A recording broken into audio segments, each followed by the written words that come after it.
A comenzar con una introducción de las que últimamente vengo haciendo, una historia anónima, no le voy a decir de qué se trata hasta más adelante, no al final, bastante antes del final le voy a decir de qué estoy hablando. Es una historia un poco triste, no es muy graciosa.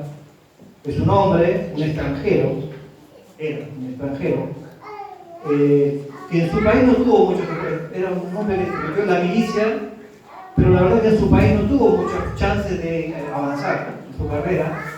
Así que se fue a otro país, a servir a otro país, y en ese otro país empezó a avanzar en su carrera militar, el marino, y empezó a irle muy bien, era un hombre muy eficaz en su tarea.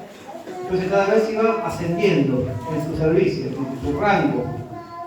Tanto así que finalmente lo comisionaron para ir al otro lado del océano, a servir a su nuevo rey en las tierras que el rey tenía al otro lado del océano. Y ahí también le fue muy bien, también hizo cosas muy importantes, también ascendió de rango, ocupó inclusive interinamente cargo hasta de gobernador, fue un hombre que tuvo su importancia, aunque era un capitán de marina en realidad.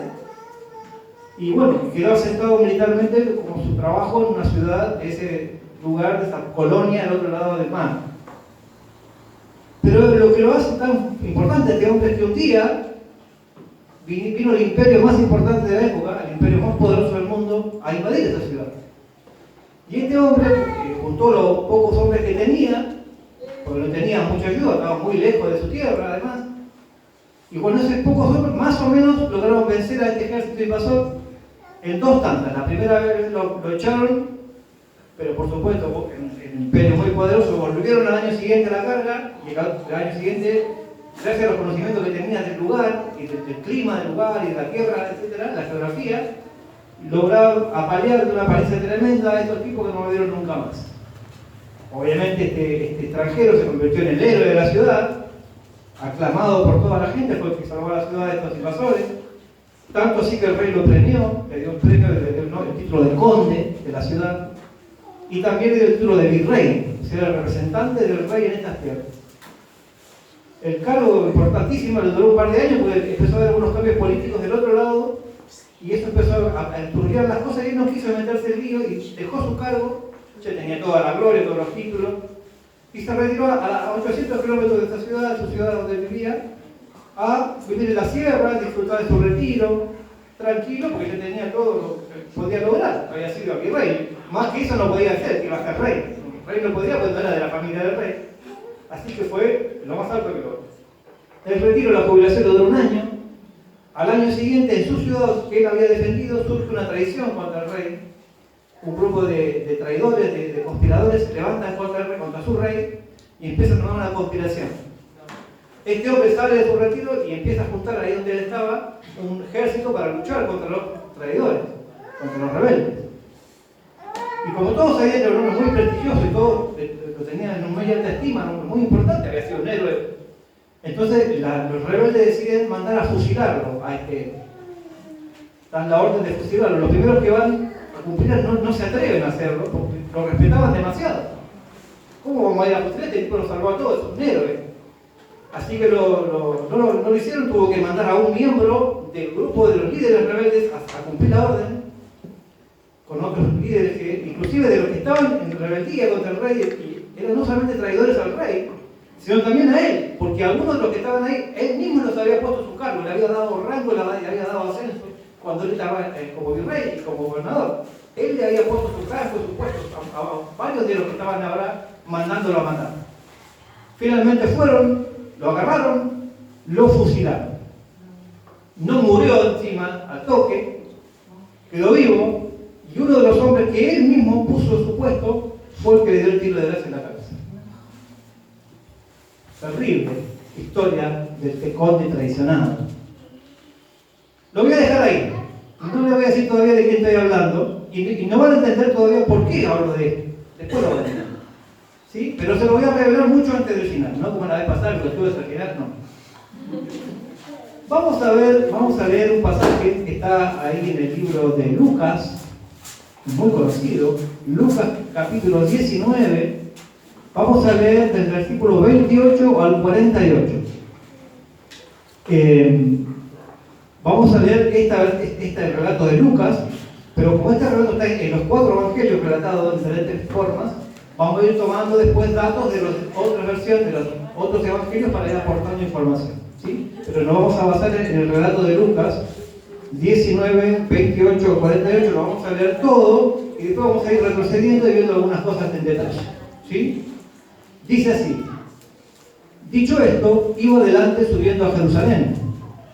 Y aconteció que llegando cerca de Betfagé y de Betania, al monte que se llama de los Olivos, envió 2 de sus discípulos, diciendo: id a la aldea de enfrente, y al entrar en ella hallaréis un pollino atado, el cual ningún hombre ha montado jamás. Desatadlo y traedlo. Y si alguien os preguntare: ¿por qué lo desatáis?, le responderéis así: porque el Señor lo necesita. Fueron los que habían sido enviados y hallaron como les dijo. Y cuando desataban al pollino, sus dueños le dijeron: ¿por qué desatáis al pollino? Ellos dijeron: porque el Señor lo necesita. Y lo trajeron a Jesús, y habiendo echado sus mantos sobre el pollino, tuvieron a Jesús encima, y a su paso tendían sus mantos por el camino. Cuando llegaban ya cerca de la bajada del monte de los Olivos, toda la multitud de los discípulos, gozándose, comenzó a alabar a Dios a grandes voces por todas las maravillas que habían visto, diciendo: bendito el Rey que viene en el nombre del Señor, paz en el cielo y gloria en las alturas. Entonces algunos de los fariseos de entre la multitud le dijeron: Maestro, reprende a tus discípulos. Él respondiendo les dijo: digo que si estos callaran, las piedras clamarían. Y cuando llegó cerca de la ciudad, al verla, lloró sobre ella, diciendo: oh, si también tú conocieses, a lo menos en tu día, este es tu día, lo que es para tu paz, más ahora está encubierta de tus ojos. Porque vendrán días sobre ti cuando tus enemigos te rodearán con vallado y te sitiarán, y por todas partes te estrecharán, y te derribarán a tierra y a tus hijos dentro de ti, y no dejarán en ti piedra sobre piedra, por cuanto no conociste el tiempo de tu visitación. Y entrando en el templo, comenzó a echar fuera a todos los que vendían y compraban en él, diciéndoles: escrito está, mi casa es casa de oración, mas vosotros la habéis hecho cueva de ladrones. Y enseñaba cada día en el templo, pero los principales sacerdotes, los escribas y los principales del pueblo procuraban matarle, y no hallaban nada que pudieran hacerle, porque todo el pueblo estaba suspenso oyéndole. Todos conocemos esta historia, más de una historia en realidad, que es un momento muy especial, ¿no? A mí siempre me gustaron las películas y las historias de viajes en el tiempo, ¿no? Pero yo lo mejor que no vi, sino que leí sobre el tema, es un libro que se llama Caballo de Troya 1, muy bueno. Nunca he visto una cercanía a la época, un detalle de la época de Jesús como ese libro. El tipo que lo escribió, un periodista, investigó con expertos hasta qué se comía, cómo eran los olores, cómo la gente se vestía, cómo se bañaba. Los detalles que hay en este libro es como están en la época de Jesús. Les aviso que si alguien va a leer este libro, el final les arranca la historia mal, el desastre. Pero el libro, el 3/4 partes de ese libro son maravillosas. Se llama Caballo de Troya 1. Y este libro, por supuesto, habla de viajes en el tiempo, para aquel que viaja a la época de Jesús, ¿no? Y yo desde muy chico siempre dije: pero yo tuve la posibilidad de ir a un momento de la vida de Jesús, ¿no? Porque no me puedo quedar a 3 años y medio allá del pasado, tengo que ir un momento. ¿A cuál iría? Y finalmente siempre dije: iría a la entrada triunfal. Cuando Jesús entró en Jerusalén, me gustaría estar ahí entre esa multitud, ¿no? Yo tenía antes un pullover que me costó bastante caro, todavía lo tengo, pero en una época era el pullover que yo quería un montón, este el pullover más lindo y valioso que yo tenía. Ahora lo tengo, pero es un pullover más, pero en ese entonces yo decía: si yo estuviera ahí, iría con ese pullover y se lo tendría a los pies para cuando Jesús pase para hacer mi pullover tan valioso, ¿no? Tenía esa película que yo me hacía, porque yo admiraba mucho y siempre dije: me hubiera gustado estar en ese momento cuando Jesús entraba el rey en Jerusalén, ¿no? Algunas consideraciones en cuanto a esto, ¿no? Dice el versículo 28, unas cosas previas. Lo digo en inglés, previously, dice acá, ¿no? Muchas series últimamente. Previously, o sea, anteriormente. ¿Qué pasó antes de este suceso? Para que nos pongamos en contexto. El camino de Jericó. Jesús venía por el camino de Jericó, ¿no? Todos conocemos que había un montón de gente esperando su paso, y entre todos los que estaban había un gritón, un ciego gritón que gritaba: hijo de David, ¿se acuerdan la historia de Bartimeo? El ciego ese que estaba ahí gritando entre toda la multitud, hasta que alguien lo fue a buscar y dijo: levántate que te llama. Largó su capa de ciego, la tiró al diablo, y salió corriendo atrás de Jesús. Jesús lo sanó y dice que siguió a Jesús por el camino. Es muy probable que Bartimeo haya estado en esta comitiva de Jesús. Es muy probable que lo haya seguido porque no estaba muy lejos de Jericó de Jerusalén.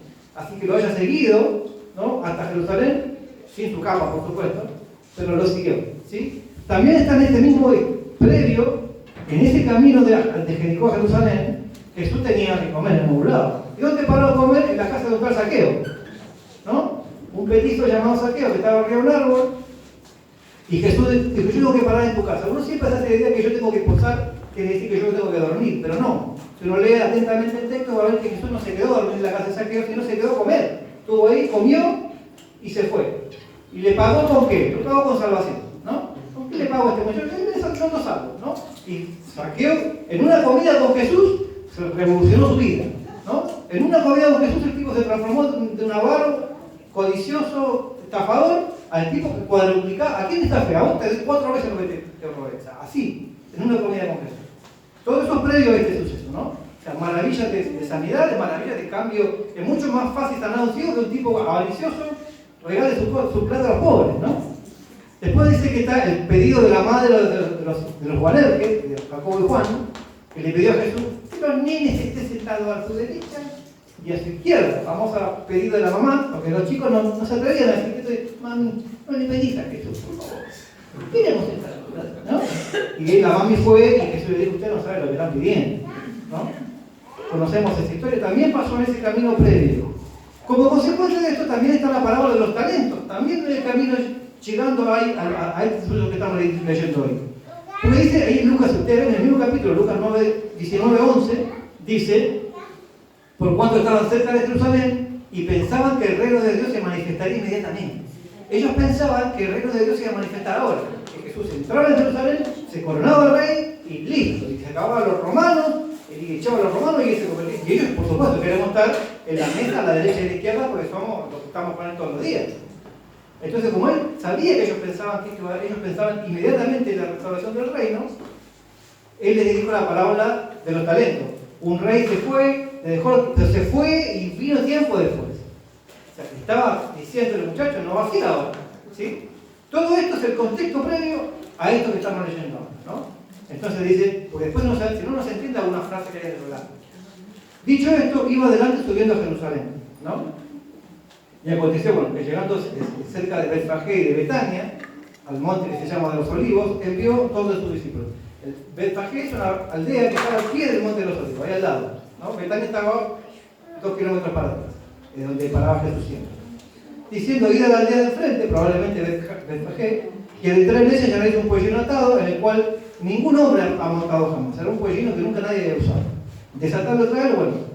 Si les preguntan, ustedes díganle que el Señor necesita. No sé cuál es la historia de trasfondo de esto. No sé si es una historia milagrosa, de revelación espiritual, o Jesús había mandado avisar antes con otro medio, no tengo idea. Si mandó un correo electrónico. No sé cómo es que estos tipos sabían que ante la frase de Jesús, el Señor necesita, ellos le van a dejar llevar. Es como que viene vos tenés el auto ahí y viene un desconocido y te agarra el auto. Se sube tu auto y vuelve. ¿Qué está haciendo? El Señor lo necesita. Ah, bueno, vaya. Eso es lo que pasó. ¿Qué pasó de trasfondo? ¿Hay algo milagroso o no? No lo saben, ¿sí? Esto es lo que pasó. Se llevan al pollino, se lo llevaron a Jesús, ¿cierto? Bueno, antes de entrar en esto, vamos a algunas aclaraciones geográficas, ¿no? Ya le expliqué que Betfagé estaba al pie del monte, le expliqué que Betania estaba más atrás. Pero siempre uno te busca en internet el Monte de los Olivos, dice Monte de los Olivos, 812 metros de altura. Claro, uno se imagina 800 metros, no sé quién es la Sierra de Córdoba. Alto, ¿no? Y allá abajo de Jerusalén. No, porque Jerusalén no estaba en la llanura. Jerusalén también está sobre un monte de 740 metros de altura. O sea que hay 72 metros de diferencia nomás, que los que conocen Chile, es la altura del Cerro Santa Lucía. Un cerrito es un cerrito chiquito. O sea, son 70 metros, son como 20 pisos de diferencia. No es tanto. O sea que está el Monte de los Olivos, hay una bajada que es el arroyo de Cedrón, y está la subida y está ahí el monte donde estaba el templo, y el templo, que era enorme, era el templo más grande del mundo en la época, gigantesco. O sea, y había 200 metros en ese cañadón de distancia, y 40 metros de profundidad. O sea, que estaba a 2 cuadras del edificio del templo más grande del mundo, parado en una superficie 70 metros superior. O sea, estaba ahí, lo estaba viendo cerquita, no es que lo veía de lejos y veía todo chiquito, como a veces muestran en las películas que Jesús está ahí y ve Jerusalén y Jerusalén se ve una cosita chiquita, ya no. Estaba a 2 cuadras, 70 metros de altura, del edificio del templo más grande del mundo. O sea, enorme, ¿no? Que la ciudad ahí al lado. Y vio la Jerusalén y empezó a bajar esa bajada, que era como 100 metros, contando el cañadón, 200 metros de distancia, y empezó a ir Jesús. Entonces, cuando estaba por dentro de la ciudad, ¿qué hicieron? Lo cargaron en el pollino, pusieron sus mantos sobre el pollino. Uno pensé bien, capaz que mi pullover hubiera servido mejor para ponerlo sobre el pollino y no ponerlo en el piso. Bueno, no importa. ¿No? Habiendo dicho esto, pusieron sus mantos sobre el pollino y tuvieron a Jesús encima. ¿No? Y a su paso tendían los mantos por el camino. Y cuando llegaban cerca de la bajada del Monte de los Olivos, toda la multitud de los discípulos, gozándose, comenzaron a alabar a Dios a grandes voces por todas las maravillas que habían visto. Claro, ¿cuáles? Las del camino de Jericó. Por eso dice las maravillas que habían visto. ¿Cuáles maravillas? Las que acaban de ver con Bartimeo, con Saqueo y otras tantas más que la Biblia no nos relata. ¿Sí? Empezaron los discípulos mismos a hacer, ¿ves, no? Diciendo, bendito el Rey que viene en el nombre del Señor, paz en el cielo y gloria en las alturas. No es que la gente cuando lo vio a Jesús empezó a decir esto. Los discípulos empezaron y después los otros siguieron. Los que primero empezaron a glorificar a Dios de esta manera fueron los propios discípulos. La multitud de los discípulos, no los 12. No se olviden que Jesús tenía los 12, los 70, los 120, ¿no? O sea, no sabemos cuánto había, pero la multitud de los discípulos, las más de los 12, empezaron a glorificar a Dios con estas palabras, ¿no? Gloria a Dios en las alturas. Ustedes ven el relato de, por ejemplo, dos cosas. Vamos a retroceder un pasito, ¿no? Acá, donde dice que echaron y pusieron en un pollino, esto es Mateo 21:5 nos dice que para que se cumpliese la profecía, estaba profetizado que el rey iba a entrar en un pollino. Era una profecía, que está en Zacarías 9:9, ¿sí? Después veremos más al respecto de esto. Otro dato, que empezaron a aclamarlo como rey. ¿Por qué? Porque ya venía de antes. ¿Quién fue el primero que empezó a aclamarlo como rey? En el camino de Jericó, el ciego Bartimeo, hijo de David. ¿Qué significa eso? Vos sos el Mesías, sos el hijo de David, sos el heredero de David. Ahí empezó la cosa del hijo de David. Y entonces empezaron, ¿no? Se fueron embalando, dijeron, gloria de la altura, bendito el rey que viene, ¿no? Hosana, porque el texto de Juan 12, que nos aclara también, nos dice Hosana, dice la gente, ¿no? Que Hosana está en el Antiguo Testamento, en el Salmo 118, que es la palabra hebrea Hoshiana. Y voy a volver a hacer esto yo lo he dicho por hace años que vengo luchando contra estos años que vengo luchando. Cristina, no es caso con vos. Porque yo cuando enseñé esto a los jóvenes, cuando estaba con los jóvenes hace 20 años atrás, yo les expliqué esto, que Hoshiana quiere decir salva, rescata, ¿no? Eso, ¿cuándo se decía esto? Cuando se llevaba el arca del pacto en procesión por la ciudad de Jerusalén, los sacerdotes la llevaban cubierta, ¿no? La gente aclamaba salva, porque ¿qué dice? El arca era el trono de Dios. Era como Dios va paseando por la calle y la gente decía, salva, ¿no? Sálvanos. Yo, para que la gente me entienda, dije, esto es como decir, va pasando Dios por la calle, sálvanos ahora, ya que estás pasando por acá, ya que pasas por la puerta, sálvame ahora. Pero tomaron esa frase como que dice el significado de Hosana, y mi hermano Esteban, y mi hermana Elizabeth, y mi hermana Cristina han repetido por años que Hosana significa, ya que estás aquí, sálvanos ahora. No significa eso. Eso es una explicación que yo hice para que entiendan por qué decían salva. Es una palabra imperativa. Salva, rescata, porque está acá, está pasando por la puerta. Pero el término significa nada más eso. Salva, rescata, el imperativo. Todo lo demás, una aclaración mía, no es parte del significado de la palabra. Aunque el cristiano lo diga mil veces y lo repita, ya que estás aquí, salvamos ahora, no significa. ¿Sí? Pero en el griego, Hosana no es tan imperativo. O sea que lo que está mostrando ahí que ellos no estaban exigiéndole, estaban festejando, tiene otro tono, porque estaba pasando Jesús. Estaban festejando, salva, salva, ¿sí? Es otro tono. Bien, por supuesto se pusieron locos los fariseos cuando escucharon esto, como decía el rey. Y Jesús le dijo, si estos callaran, las piedras clamarían. O sea, es imposible detener esto, ¿no?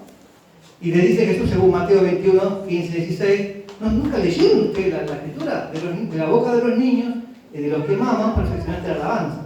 ¿Sí? Según Jesús, según Dios, los niños son los que mejor alaban a Dios. No sé si estoy tan de acuerdo, pero como yo no sé de música, ni sé de alabanza, y creo que sé bastante menos que Jesús y Dios, te voy a dar la razón a él. ¿Sí? Muy a mi pesar. Bien. ¿Qué más tengo? Después, bueno, Jesús pasa al templo, purifica el templo, dice que en Marcos 11:16 que no permitía que nadie pase con utensilios en sus manos. Marcos 11:16. No es que se enojó, tiró todo y me dejó que nadie más entre al templo. No, no permitía. Imagínate, Jesús con un rebelde en la puerta. ¿Qué trae en la mano? Pasa, no tenés nada. Todo el que venía con algo en la mano no lo dejaba pasar. O sea que la gente podía seguir accediendo siempre y cuando no llevara nada a la mano. Esto es un dato importante para más adelante. Jesús les dijo, mi casa será llamada casa de oración, ¿no? ¿Sí? Y todo lo querían agarrar, pero dice que no le podían echar mano porque el pueblo lo estaba hipnotizado escuchando, ¿sí? Esta es una parte del relato, o es un relato, vamos a decir. Este es un relato, porque hay otro. Porque muchas cosas tienen más de una forma de ser relatadas o ser vistas, ¿no? Y para relatar la otra versión, yo voy a introducir unos personajes, pero antes voy a dar la conclusión de la historia, de este conde traicionado. Este conde traicionado fue nombrado conde de la ciudad que le rescató, conde de Buenos Aires. ¿Sí? Era un francés, un extranjero, un francés llamado Jacques de Liniers, traducido al español Santiago de Liniers, conocido por nosotros como el virrey Liniers. ¿Sí? Que fue el héroe de las invasiones inglesas. Estos imperios que invadió Buenos Aires fueron los ingleses en dos ocasiones, 1806 y 1807, y fueron repelidos por este hombre, que se convirtió en el héroe de la ciudad. ¿Sí? Fue nombrado conde de Buenos Aires, virrey de la ciudad. Después hubo unos problemas políticos en España, llegó Napoleón y todo eso, y él, como era francés, empezó a tener problemas, porque sospechaban de él, dejó su cargo, se retiró a la Sierra de Córdoba, piola, tuvo un año descansando, se armó una revuelta. ¿Quién eran los rebeldes traidores? La primera junta de 1810. Esos son los rebeldes traidores contra su rey y contra el virrey, contra el héroe. ¿Quiénes? Mariano Moreno, Manuel Belgrano, J.J. Castelli, Cornelio Saavedra, ¿no? Son 9, los conocemos. Esos eran los traidores. ¿A quién puso con rango? ¿A Saavedra lo puso él? Por eso Saavedra primero no quería fusilarlo, porque era un hombre respetable y además el cargo de Saavedra lo puso él. Pero Moreno, que el secretario de la Junta, dijo, no, hay que fusilarlo porque tiene uno muy importante. Si él se revela, todo el interior va a estar en contra nuestro. Hay que eliminarlo. Mandaron gente a eliminarlo y no se atrevieron porque era un héroe. ¿A quién mandó? A José Castelli, el primo de Manuel Belgrano, a ir a eliminarlo a Liniers. La firmó Belgrano también la orden, ¿eh? Belgrano, Castelli, Moreno, todos los que son próceres. Estos firmaron la orden de fusilarlo a Liniers. Fueron a Liniers. ¿Quién fue a cargo del pelotón? Además de Castelli. El muchacho llamado Domingo French. Ustedes lo conocen por French y Beruti, los que entregaban el carapela. Bueno, este French también recibió su rango de virrey Liniers. Él lo nombró capitán, no sé, teniente, creo que era. Él. Y ese mismo tipo fue el que le dio el tiro de gracia, cuando no murió de la fusilada. French, él le da su carapela. ¿Se dan cuenta que hay diferentes formas de contar el mismo suceso? Porque nosotros nos cuentan en la escuela esto, pero ¿quiénes son los héroes de la historia? Moreno, Castelli, Belgrano, French y Beruti. Y todos los otros son los españoles que estaban con el rey, los tiranos, pero del otro lado estaba esta historia. Entonces, a veces uno puede contar la historia de dos maneras diferentes, de dos puntos de vista distintos, y son historias totalmente distintas. ¿Sí? Entonces, para contar otra historia de esto, voy a introducir unos personajes. ¿Sí? Son personajes que seguramente existieron, pero como no sabemos su nombre, yo los nombré. Les puse un nombre para que sepamos quién es cada uno. Entonces, estas personas existieron sin duda, aunque no sabemos quiénes eran ni cómo se llamaban. Voy a poner a un levita, por supuesto, que trabajaba ahí en el templo, le puse un nombre bien levita, busqué lista de levita, este nombre me gusta. Matatías. Matatías el matarife. El matarife pues se ocupaba de matar corderos y esas cosas, ¿no? Matatías el matarife es uno. Otro que vendía palomas, ¿cómo le puse? Bueno, Juan. Pero se van a confundir con los otros Juanes que ven. Juan Palomino. Juan Palomino el palomero, ¿no? Acá para el cambista puso un nombre extranjero, un nombre persa. Cambises el cambista, ¿no? Después los que estaban con Jesús, toda esa barra, ¿no? Burumbumbus, la hinchada de Jesús, ¿no? Para hacerlo mucho. Después este otro, este nombre es bíblico, usted va a decir que lo inventó. No, si ustedes lo quieren buscar para ponerle a sus hijos, está en 1 de Crónicas 25:31, es Romantieser. Romantieser, el emocionado, ¿no? Es un nombre real, no lo inventé yo. No es presidente Boca, ¿no? No.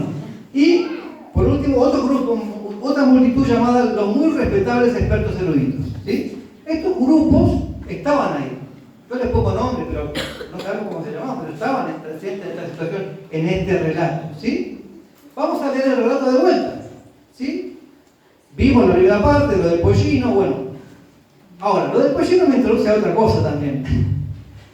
Hay una canción muy simpática que tenía Michael Rodríguez años atrás, que se llamaba Burro, que era la historia del burro, un burro. Estaba piola, nunca había trabajado el burro, vivía, ¿no? Piola, y un día lo van a buscar.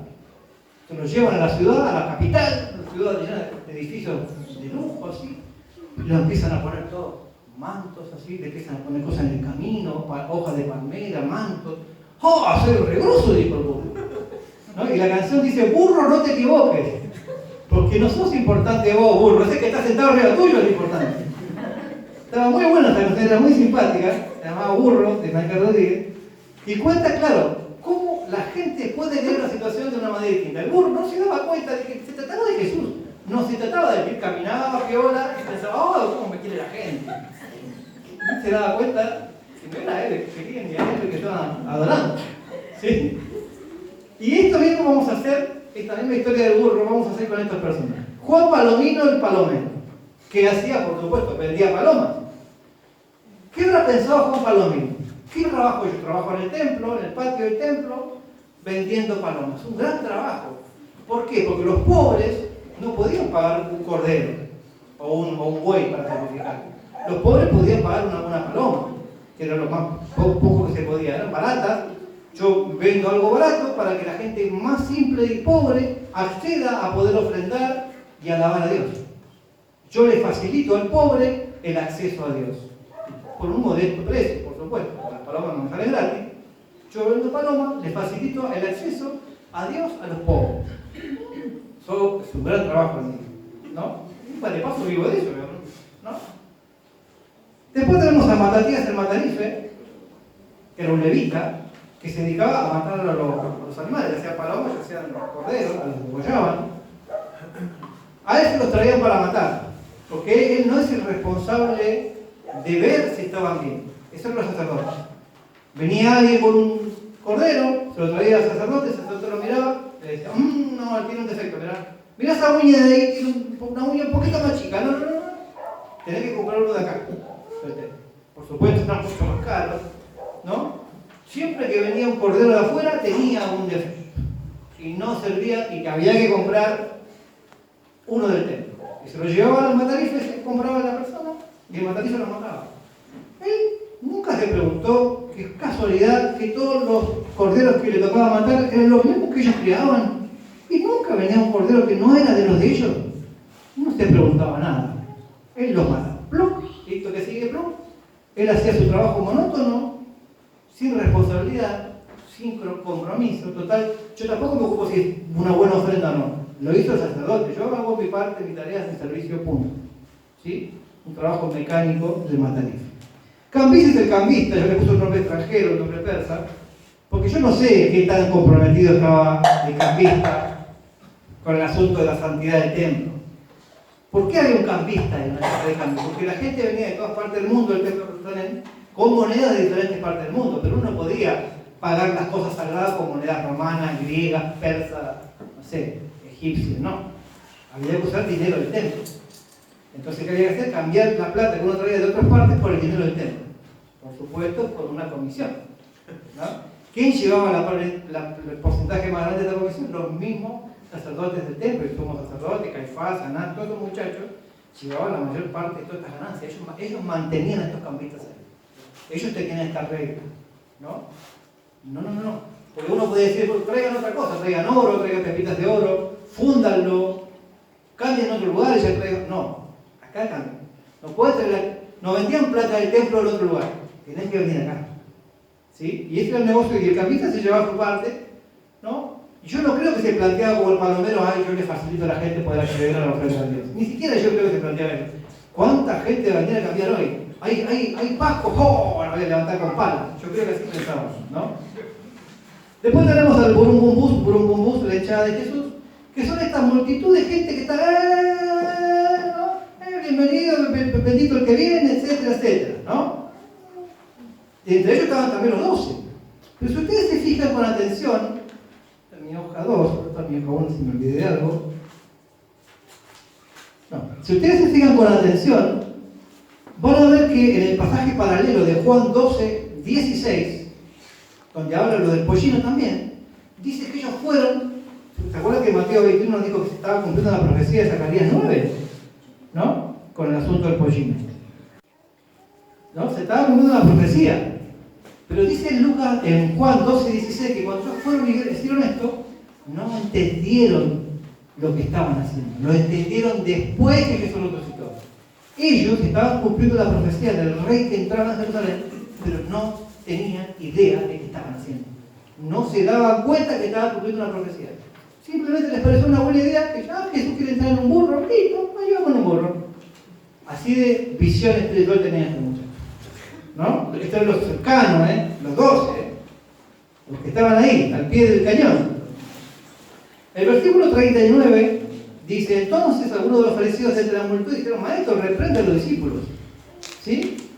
O sea que había un grupo de gente, estos muy respetables expertos eruditos, que eran tan respetables que no les parecía correcto que a Jesús se lo honrara, porque Jesús era un hombre que no pertenecía a su clase, que no pertenecía a su grupo, que no pertenecía a su ciudad, que no tenía estudios académicos, ¿no? Que venía de una provincia de allá de Galilea, y esto le dicen que es el Mesías. No puede ser, ¿no? Y Jesús le dice, usted está loco, se cae, van a hablar las piedras. Y una, quizá la parte más terrible de todo esto es cuando Jesús estaba bajando a la ciudad. Porque como que el relato retrocede, relata cuando entra a la ciudad hasta el 40, y después vuelve del 41, dice, cuando llegó cerca de la ciudad, vuelve a salir de la ciudad, y dice, y cuando llegó cerca de la ciudad, al verla, lloró sobre ella.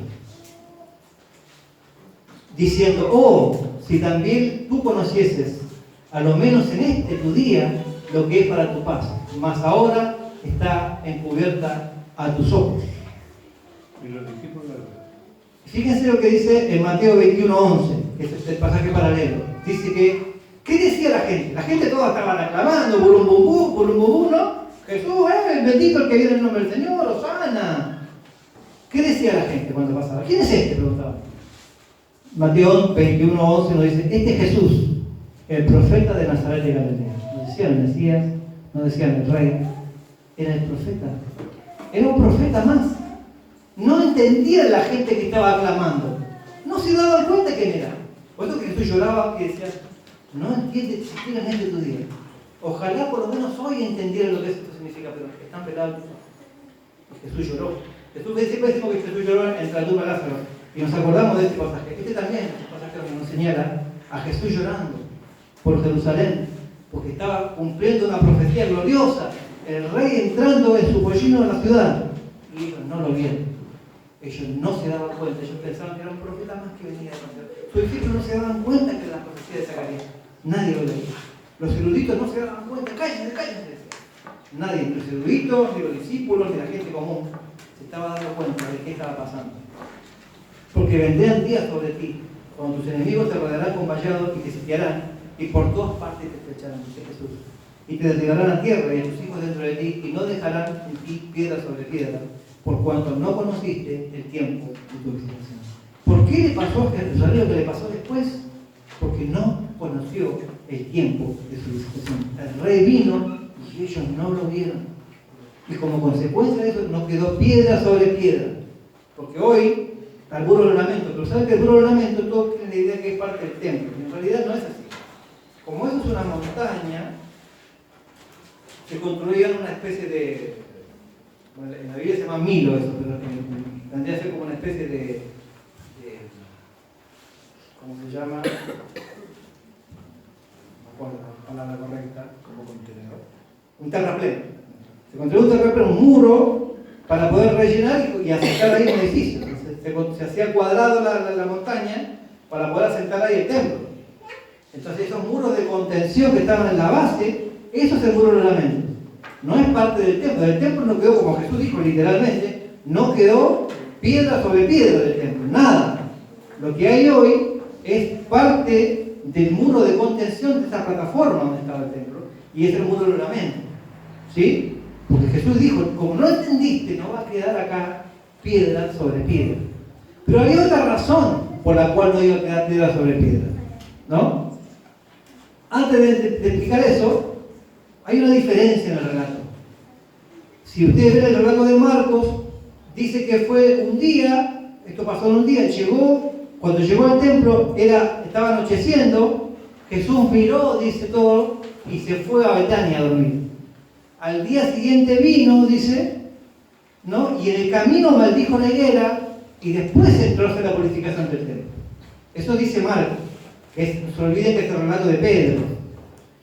Estos otros no dicen claramente, o sea, pareciera ser un de corrido que pasa en el mismo día, pero tampoco lo dice explícitamente, no está diciendo Jesús entró a Jerusalén, fue aclamado por la gente, nos dice, en el mismo día purificó el templo. Así que lo más probable, y por más que el relato de Mateo o de Lucas no lo aclaren, Marcos tenga razón y Jesús llegó al templo, miró, se fue, al día siguiente vino a hacer la purificación y de camino maldijo la higuera. ¿Sí? Es importante entender esto. ¿Por qué? Porque si no, nos queda el relato de la higuera en los otros evangelios como descolocado. Uno puede interpretar según un relato de Mateo que Jesús maldijo la higuera y se secó en el acto, o que en algún momento lo vieron no sé cuándo. Pero esto es importante, porque Jesús no maldijo la higuera porque no encontró fruto. Otra vez un relato que puede tener más de una lectura. La lectura de los discípulos fue Jesús, no sé qué le pasa, fue a buscar higuera y mostró una higuera en tiempo que no era tiempo de higo. ¡Qué locura! Y como no encontró, se enojó y la maldijo. ¡Qué locura! Claro, esa es la decisión de los discípulos. Jesús estaba haciendo otra cosa, no estaba hablando de la higuera. Había un mensaje implícito en lo que Jesús estaba haciendo. Se estaba refiriendo al pueblo de Israel. Lo mismo que está diciendo respecto a Jerusalén aquí. No viste, vine, no me recibiste, no me diste fruto. Esto está inspirado en muchos mensajes proféticos del Antiguo Testamento. No encontré fruto y te esperé y no me lo diste. Entonces te maldije y te secaste.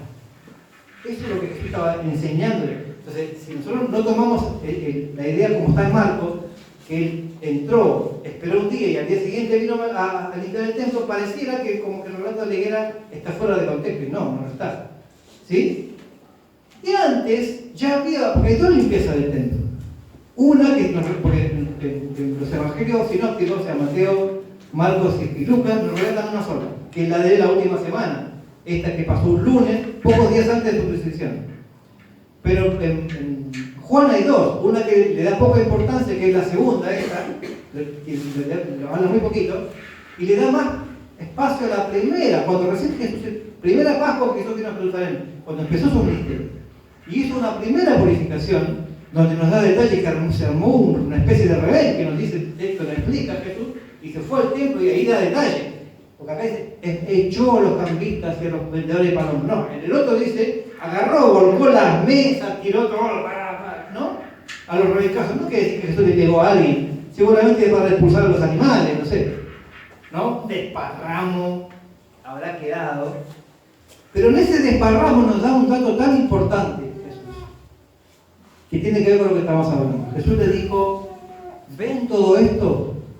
No va a quedar piedra sobre piedra. ¿No? Y en un día, lo voy a destruir, pero en un día, en 3 días lo voy a levantar. Y 37 años, que no estaba terminado el templo en esa época. Hace 37 años que se está construyendo y vos lo vas a la ciudad y lo vas a levantar en 3 días. Y Juan añade que ellos no entendían que le estaba hablando de su cuerpo. ¿Sí? ¿Por qué es importante este dato? Y esto ya lo expliqué en alguna otra prédica, pero muy importante. Porque acá hay una triple, eso se llama mayal en hebreo, ¿no? una triple enseñanza. Jesús le estaba diciendo que el templo material de piedra va a ser inútil, va a ser derribado, va a morir. Yo voy a morir. Mi cuerpo, que es el templo, va a resucitar. O sea que este templo va a morir y se le va a levantar un nuevo templo, que soy yo, que es mi cuerpo. Porque dice que hablaba de sí mismo. Pero al mismo tiempo nos está diciendo otra cosa. Porque ¿cuál es el cuerpo de Cristo? La iglesia es el cuerpo de Cristo. Cuando yo me levante, se va a levantar conmigo un nuevo templo, que es mi iglesia. Mi presencia no va a estar más en este edificio, va a estar en mi iglesia, que es mi cuerpo. Eso es lo que Jesús estaba diciendo en esa primera visita al templo, primera limpieza. Por eso es importante este dato. ¿Sí? Jesús ya le había dado un dato de que no iba a quedar nada. De hecho, el templo no murió en el año 70 cuando fue destruido efectivamente, había muerto mucho antes. Murió en el mismo momento que Jesús dijo consumado es. Porque en ese momento el velo del templo se rasgó de arriba abajo y la división que había entre el lugar santísimo y los hombres se rompió para siempre. Desde ese momento el templo murió. No hubo más. 3 días después el nuevo templo se levantó, que es Jesús. 50 días después, ¿no?, de eso, ¿qué pasó?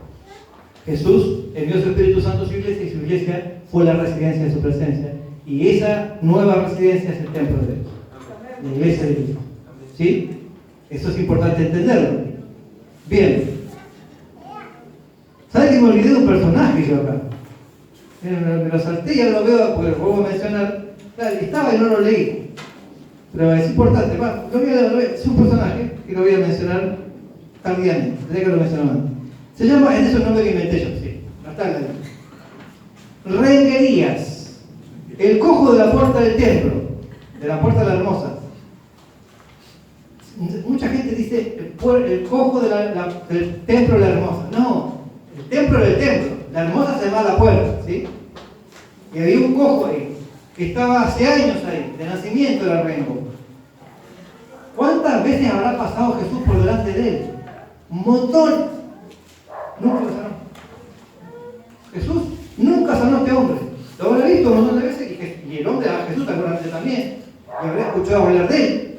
Y Jesús nunca lo sanó. Lo sanaron los discípulos después del Pentecostés. Los primeros momentos de prédica, cuando pasaron poco más de 50 días después de la resurrección, fueron Pedro y Juan al templo, ¿se acuerdan? Hechos capítulo 3. Y había un rengo de nacimiento en la puerta de la hermosa pidiendo limosna. Y les pidió limosna.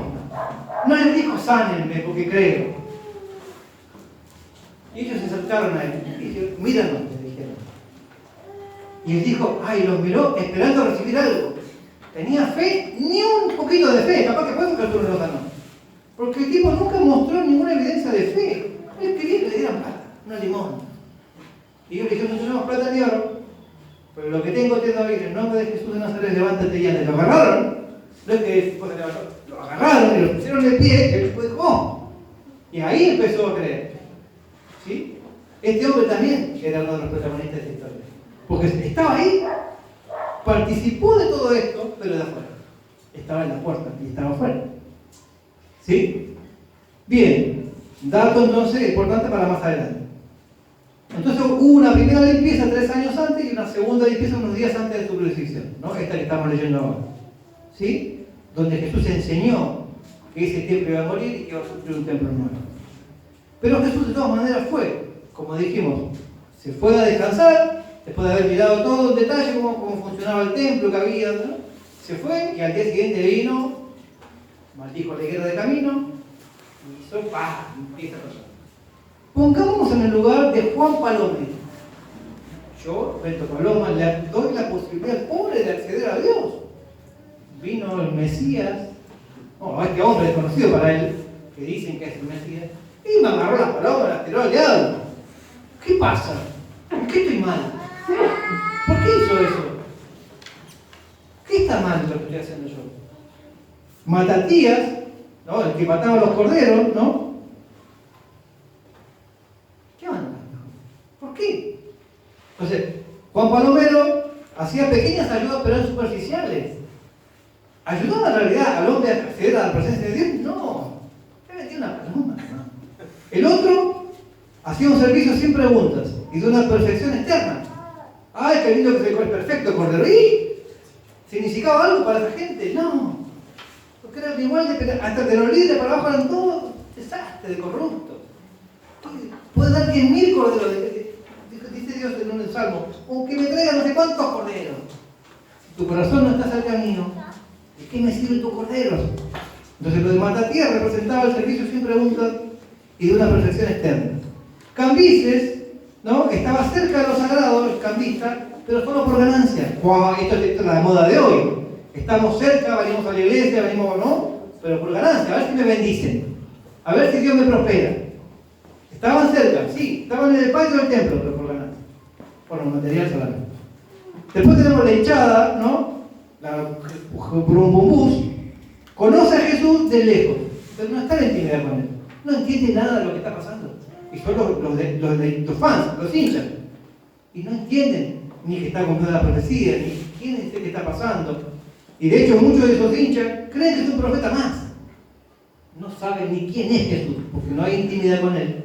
Entonces lo admiran, lo conocen de lejos, pero no saben quién es. Después tenemos acá, sí, por eso me acordé, tenemos a Renguerías, un hombre sin fe, cerca pero afuera, esperando que le den algo. Cerca, cerquita, pero afuera. Fuera. Romanticer, se emociona con Jesús, pero no tiene idea de quién es. Qué emoción del momento, pero no se me pasa la emoción y pasó Jesús, qué lindo, qué emoción, volvemos a nuestra vida cotidiana, ¿no? Y los muy respetables expertos eruditos que sabían mucho de la escritura, ¿no? Pero que no me muevan las sillas y las mesas, ¿no? No me cambien el libreto. El rey que, pues si va a venir el Mesías, que el Mesías no me cambia nada ni de negocio, ni cómo tengo que organizar las cosas, ni de impuestos, ni de posición, nada. Que el Mesías no me produce nada, o me asciende, o no me cambia nada, está todo bien. Pero que no debe el Mesías revolucionarme nada, porque no. ¿No? Estos son los expertos eruditos que había en la época. Haz callar a tus discípulos. Bien, este es el panorama, este es otro relato. No es tan emocionante como el primero. ¿Cierto? El primer relato fue emocionante, yo quería estar ahí. Quería agarrar mi pullover blanco y tirárselo al piso, así de... Ya en el segundo relato no sé si quería estar. ¿No? Porque ver poner a hablar con la gente, se hubiera hablado el idioma, ¿no? Bien, así que viene Jesús. Sí, es el profeta de Galilea. ¿Cómo el profeta? ¿No? Y los discípulos, así que están cumpliendo la profecía de Zacarías. ¿De qué estás hablando? ¿Qué profecía? No, porque por lo traerlo en un burro, ¿no? Porque quería ir en un burro, no quería hablar, ahora quería caminar, está cansado. Nadie entendía a nadie. Me hubiera agarrado tal depresión que mejor no estar. ¿Sí? A ver, conclusiones. 1. Él no puede reinar si primero no lo limpia. Él no podía venir al templo a ser el rey, porque todos tenían la película. El templo, para los que no conocen, está el templo, el patio del templo, y acá al lado unas enormes torres, que es la Torre Antonia, donde estaba la fortaleza romana, y ellos miraban todo lo que pasaba desde ahí. Todos tenían la película de que iba a venir el Mesías, iba a tomar el poder, iba a agarrar a esos romanos y los iba a matar a todos. Y el problema no estaba ahí al lado del templo, el problema estaba dentro del templo. Entonces él no puede reinar si primero no lo limpia, segundo no lo destruye, no lo mata, porque el templo tenía que seguir. No podía permanecer ese templo como estaba, por más lujo, por más lindo que sea. Esto no puede permanecer. Si no muero, no pueden hacer eso. Si nosotros no morimos, Él no puede hacer nada.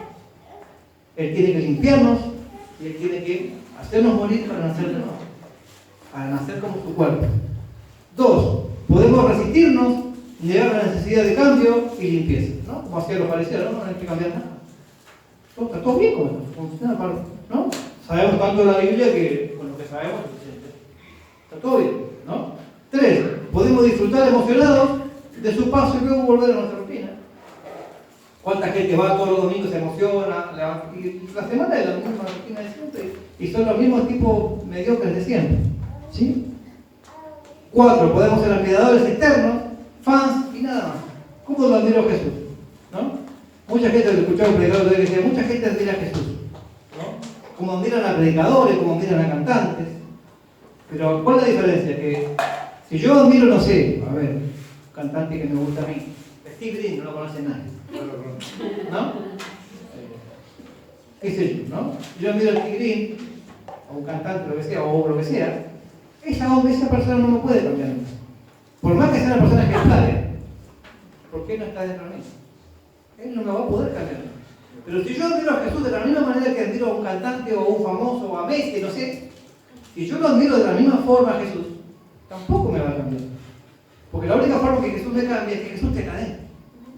Desde adentro hacia afuera me va a cambiar. Si Jesús entra al templo, lo puede limpiar. Pero si Jesús está afuera, no. Entonces, podemos ser admiradores externos, fans y nada más. Podemos ser servidores cumplidores y punto, como son estos matarifes, como son estos que vendían. Ellos cumplían. El tipo mataba a todos los corderos que le traían, hacía todo el ritual perfecto. Pero no tenía idea de por qué lo hacía, no tenía idea de que ese cordero que él mataba todos los días representaba a ese que estaba viniendo. Y no se dio cuenta nunca. El cordero de verdad vino y él nunca lo vio. Y seguía matando corderos inútilmente. Cuando ya la sangre del cordero había sido derramada, y seguían matando corderos hasta que el templo fue destruido. ¿Para qué? Para nada. Nunca vieron el cordero de Dios. Ellos cumplían, ¿sí? Servían, sí, pero nada más. 6. Podemos estar afuera de la puerta esperando recibir algo y no recibir nada, como era este rengo, ¿no? Tantas veces pasó Jesús cerca de él, pero él estaba afuera. Siempre estuvo afuera. Nunca tuvo fe. Ni aun cuando lo sanaron. Tuvo fe después de que lo sanaron. Y lo sanaron simplemente para mostrar el nombre de Jesús. Cuando recién se había empezado la iglesia, había venido el Espíritu Santo, salió el discípulo a predicar, y había que mostrar que esto era verdad. Que Jesús había resucitado y que su nombre era poderoso. Entonces, ¿qué hicieron? En el lugar más vistoso posible, en la puerta del templo, ¿a dónde hay un enfermo? Había poco, porque Jesús había sanado un montón de gente. Quedó uno así un rico esto. A ver, miranos fijo. Uno esperaba que el rico reaccionara y dijera, quiero ser sano. No, el rico dijo, ¿qué me van a dar? Entonces, a ver, no tengo plata, no tengo oro, voy a dar lo que tengo. Lo agarraron, dice, lo levantaron ellos. En el nombre de Jesús, levántate. Y ahí recién creyó. Podemos estar así, afuera, como el reino. O, por último, podemos ser su templo, que necesita su mano, su movimiento y quizás hasta su rebenque. Pero que de todos modos diga, bendito Rey, ven a reinar sobre tu templo. ¿Sí? El nombre de este mensaje justamente, no lo puse antes, es el Rey ya viene a su templo. Que el Señor pueda hacer en nosotros todo lo que Él quiera. Cada uno puede verse hacia adentro, sabe si tiene mesa de campistas, si tiene palomas, si hay alguna cosa que no tiene que estar ahí, o si hay algo que ocupa el lugar de Él. Porque el culto, todo este rito, ocupaba el lugar de Dios. Y Dios no era glorificado en nada. Entonces Jesús dijo, bueno, no quiero nada, dijo Jesús. Con las manos vacías me entran. No me interesan sus palomas, no me interesan sus corderos. Solamente dejaba entrar los que venían con las manos vacías. Porque yo los quiero a ustedes. No quiero lo que ustedes me dan, no quiero sus servicios, no quiero nada de lo que ustedes me dan. Los quiero a ustedes, con las manos vacías. Y eso hacía Jesús. A ver, no trae nada a pasar. Porque si te quiero yo. Porque yo te voy a poner cosas en tus manos. Porque yo te voy a llenar. Necesito que vos me traigas, que vos me llenes a mí. Yo te la voy a llenar a vos. Entonces, podemos hacer eso y pedir al Señor. Que venga, que entre, que lo adoremos, que digamos Osana al que viene a salvar, que entre, limpie todo y por fin nos haga a nosotros su cuerpo, su templo.